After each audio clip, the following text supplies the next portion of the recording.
Salut!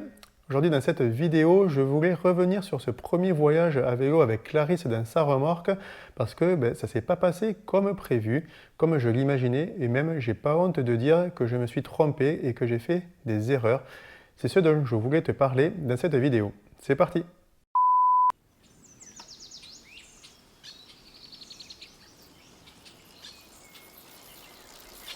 Bon, alors le titre est volontairement exagéré, hein, le voyage n'est pas raté non plus, mais c'est vrai que franchement, si un débutant avait été à ma place, ça aurait pu tourner vinaigre.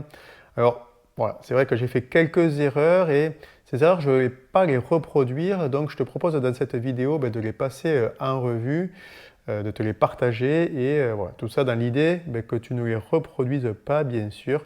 On verra également quelques aspects du voyage à vélo avec un bambin.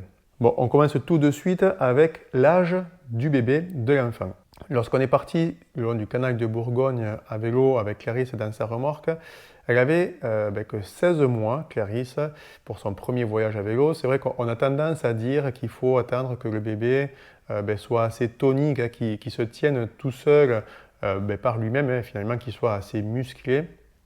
Donc c'est vrai que honnêtement, on ne se serait pas senti la prendre plus jeune, même avant un an, parce que voilà, hein, ça reste un bébé, ça reste un enfant. Et c'est vrai que quand tu prends un enfant trop jeune et trop petit, il n'est pas encore tout à fait fini, hein, formé. Donc toutes ces vibrations qu'il peut ressentir dans une remorque, hein, même si elle est amortie, on se disait au fond de nous que ce n'était pas forcément la meilleure des choses pour elle, donc on a quand même attendu suffisamment longtemps avant de l'amener. Par exemple, cette année, là, en 2024, Clarisse a plus de 2 ans et maintenant, donc aucun souci pour elle. Par contre, sa petite sœur, Julia, elle n'a que 8 mois et donc par conséquent, on a choisi cette année de ne pas partir à vélo avec elle parce que voilà, on juge que Julia est encore trop petite et on préfère attendre qu'elle soit un peu plus grande pour pouvoir l'amener avec nous. La seconde chose dont je voulais te parler, c'est le rythme de bébé. Parce que rouler avec un enfant, et encore plus avec un bébé, hein, un enfant en bas âge, c'est changer totalement sa façon de voyager. Il faut vraiment s'adapter à son rythme et ça, c'est vraiment pas facile parce que parfois on aime rouler longtemps ou plusieurs heures durant, mais là, c'est clairement pas possible. En fait, toutes les 40-45 minutes, il faut s'arrêter. Il faut s'arrêter pour la sortir de sa remorque, pour qu'elle gambade, pour qu'elle se défoule tout simplement, et pour qu'elle se fatigue aussi finalement, parce que ensuite ça va pouvoir lui permettre de faire des siestes, donc de se reposer. Donc ça veut dire que ton voyage il va être rythmé par les différentes aires de jeu que tu vas trouver sur ton parcours, des différentes tables de pique-nique à l'ombre, et voilà, tu t'en doutes, si tu t'arrêtes beaucoup, finalement, forcément, tu avances moins. Donc ça, c'est quand même quelque chose à prendre en compte parce que voyager avec un enfant, ça peut paraître simple et basique, mais c'est vraiment totalement différent que de voyager seul. Il faut vraiment s'adapter à ton enfant, c'est lui qui guide, qui dicte le rythme. Et donc là, ça a été une de mes erreurs parce que je voulais te parler des étapes, mais j'imaginais en quelque sorte faire presque comme quand j'étais tout seul au niveau des étapes et j'avais prévu des étapes du coup légèrement plus courtes que quand je voyage seul.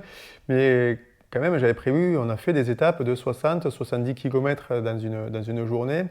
Et là, c'est une très très grosse erreur de ma part, hein. C'est clairement trop, c'est beaucoup trop.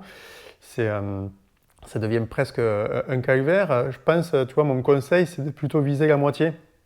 30, 35, allez, 40 km grand max dans une journée.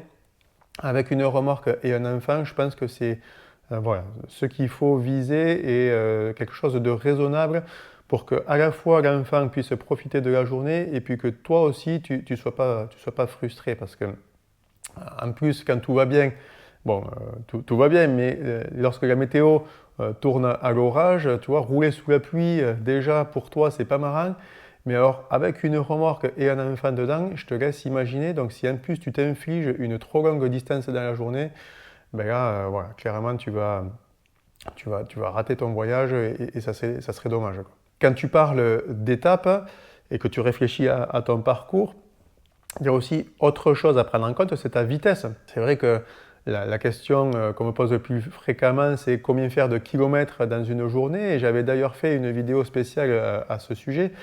Et elle est bonne cette vidéo que si tu voyages seul, mais si tu voyages avec une remorque et un enfant, il faut encore changer de paramètres et donc changer de résultat parce que forcément tu vas te baser sur une vitesse d'avancement. Par exemple, moi quand je voyage seul sans remorque, je pars sur 15 km/h et voilà, ça me permet de ne pas voir trop grand et puis de garder une petite marge. Mais c'est quelque chose qui est cohérent avec quelques arrêts, mais quand tu voyages avec un enfant, avec une remorque, eh bien c'est trop.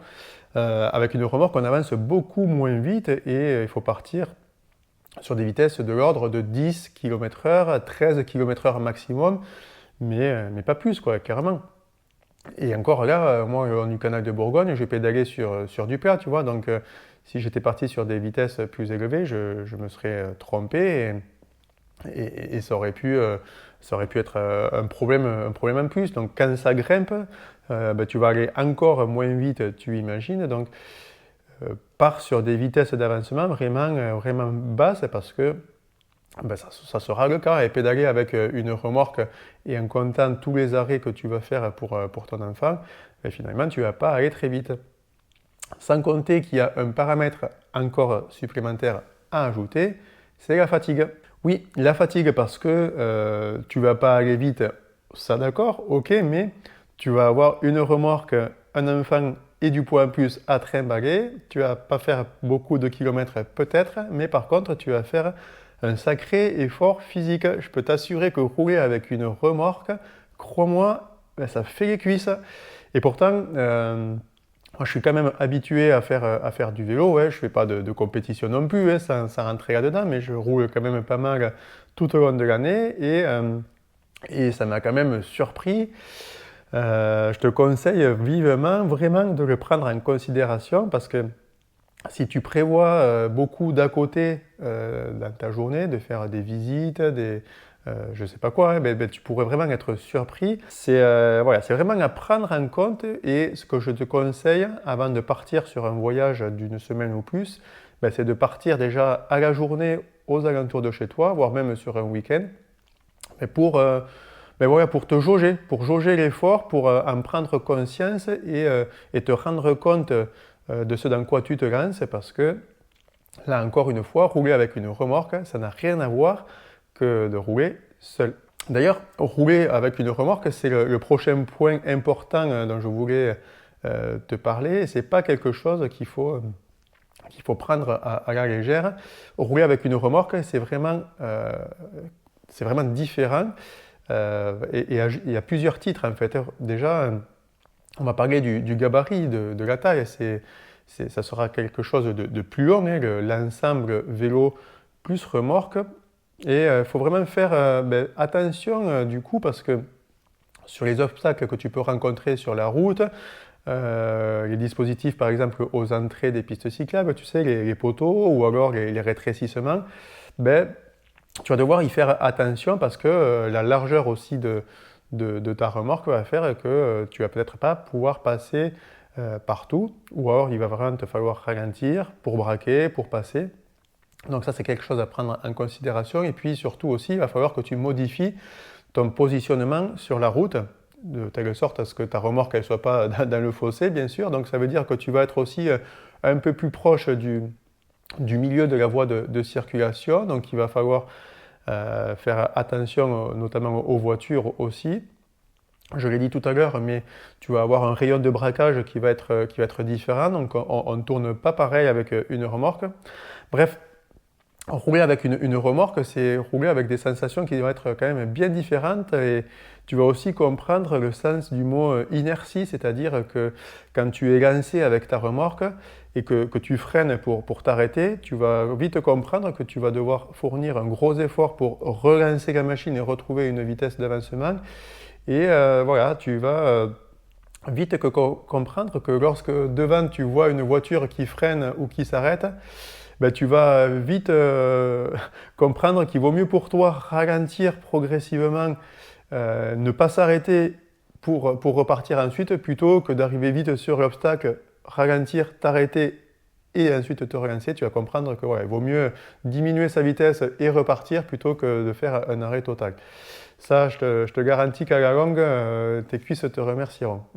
Tout à l'heure, quand je te parlais de la fatigue qu'engendre le fait de pédaler avec une remorque, c'est notamment dû au poids supplémentaire que tu emportes, notamment la remorque en elle-même, mais l'enfant aussi, et puis bien sûr le poids supplémentaire pour ton enfant, parce que amener un enfant en voyage, c'est évidemment prendre des affaires pour lui ou elle.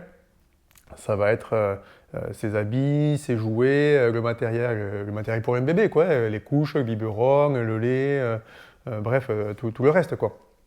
Donc tout ça, ça pèse et forcément, il faut le trimballer. Donc là encore, un conseil, entraîne-toi parce que si tu comptes la remorque, l'enfant et puis le matériel, tu vas rapidement dépasser les 20-25 kilos en plus que si tu voyages tout seul. Donc c'est pas un effort.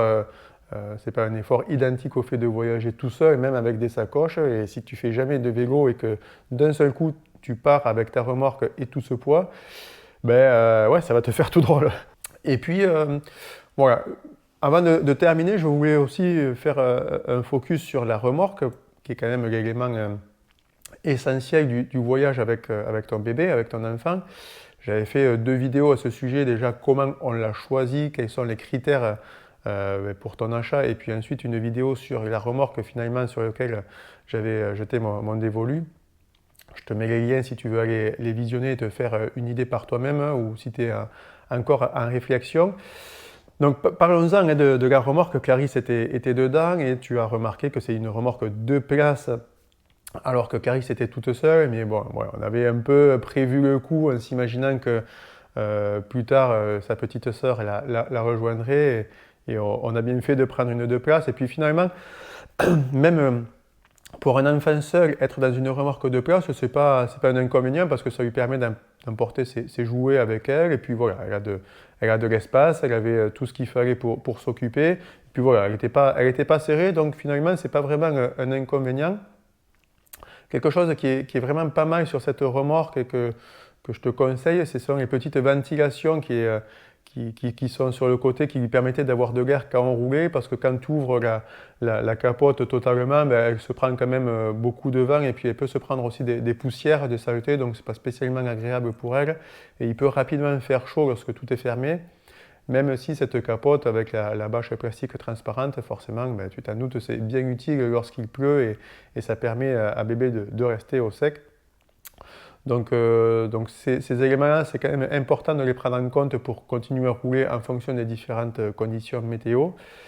Évidemment, ton enfant dedans doit être attaché, il doit avoir un casque, ça c'est important, hein, c'est même obligatoire, mais c'est quelque chose à laquelle il te faut habituer ton enfant parce que un casque ou une ceinture, ça va venir la contraindre et ça peut la gêner, hein, l'embêter. Donc nous, ce qu'on faisait, c'est qu'on utilisait la remorque en mode poussette durant les mois auparavant, histoire d'habituer Clarisse dans son nouvel environnement, dans la remorque. Comme ça, en fait, quand on l'a mise là pendant les vacances, elle était déjà habituée, elle connaissait déjà la remorque. Et puis pour le casque, c'est pareil, il faut essayer de lui mettre quelques fois avant pour qu'elle s'habitue un peu à cette sensation nouvelle.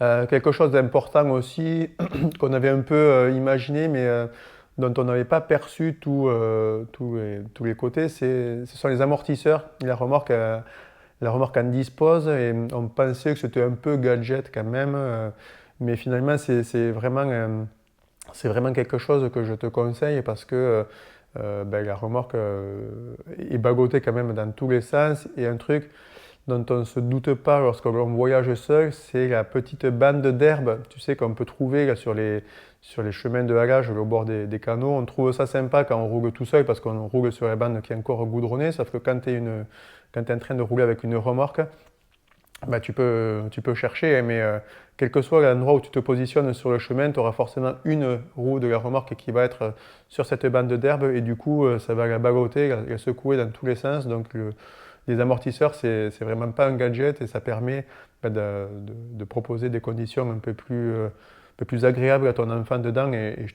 te rassure, mieux ton enfant sera dans la remorque, plus facile sera le voyage pour toi et pour lui. Voilà, ça c'est pour la remorque. Et je voulais te parler aussi des hébergements parce que souvent on fait le lien entre camping, bivouac et voyage à vélo. Mais là, clairement, nous, pour notre premier voyage à vélo, on n'a pas opté pour ce mode d'hébergement. On a jugé que c'était trop ambitieux le camping pour un premier. Et ouais, on avait privilégié, on avait loué des Airbnb en fait, des chambres qu'on avait repérées au fur et à mesure de notre avancée sur le canal de Bourgogne.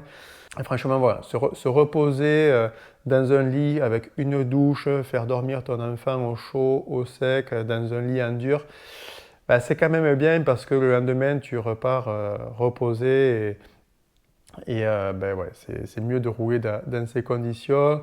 Par contre, attention, hein, il y a quelque chose, il y a un autre côté, c'est le fait de changer tous les jours les repères à ton enfant. Hein. Tu sais qu'à cet âge-là, ils aiment bien dormir dans leur petit cocon avec toujours leur même repères. Et forcément, en changeant de logement quotidiennement, mais tu chamboules tous leurs repères chaque jour. Donc, ben voilà, ça peut être un petit problème. Avant de passer au camping, hein, qu'on fera forcément à l'avenir, je pense qu'il faut habituer l'enfant d'abord au préalable à la tente. Et je pense que cette année, par exemple, tu vois, je monterai la tente dans le jardin, hein, à la maison, de telle sorte à ce que Clarisse elle puisse y jouer un peu dedans déjà, qu'elle y joue un peu comme si c'était une cabane, tu vois, finalement, qu'elle s'y habitue. Et puis, on verra peut-être un soir où il fait beau, bon, pas trop froid. Peut-être on essayera d'y dormir tous les deux dans la tente pour qu'elle essaye voilà, progressivement à s'y habituer. Et puis quand elle sera vraiment prête, là on pourra envisager de dormir avec elle dans la tente, mais on ne va pas trop brusquer les choses, pas les forcer. On le fera que quand elle sera prête et qu'on sentira qu'il n'y aura pas de problème, parce que si tu n'as pas de solution de repli et que la tente pour dormir, ben ça peut être galère. Là, j'ai l'impression, depuis le début de la vidéo, que je te fais du tableau noir en te listant que des inconvénients, que des points négatifs, mais rassure-toi, hein, c'est pas du négatif, c'est des points que je voulais te présenter pour que tu ne reproduises pas ces erreurs, ou en tout cas que tu sois averti avant de les faire. Mais voilà, je voulais t'alerter sur la réalité, tout simplement, de ce que c'est que rouler avec une remorque et un bébé. Et voilà, moi, j'ai pas honte de dire que je me suis trompé sur ces erreurs-là. Mais rassure-toi, hein, il y a énormément de points positifs. Ça prend même le dessus, évidemment, tu t'en doutes. Hein, ça n'a pas de prix que de voyager avec ton enfant. Tu crées des souvenirs en commun, tu partages un voyage, des beaux moments, tu te crées vraiment des souvenirs avec lui. Et ça, c'est top.